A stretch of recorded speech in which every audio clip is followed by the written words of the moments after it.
we talk about how can you find your benchmarks on your Wix app. We go to figure out the solution or no, you can't do that on your app.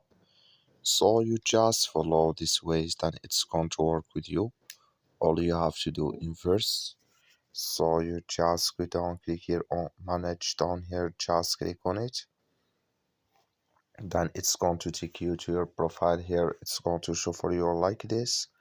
You go down here, so then you will find here analytics. You just click on it. So then it's going to show for you a list like this here. You just go down here, you click here on benchmarks, you just click on it. You come to next step here, it's going to show for you like this.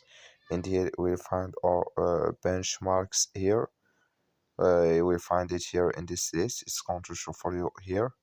So I have nothing yet, but if you have it, you will find it in this list. That's all. Thank you for watching. Don't forget to support us by liking.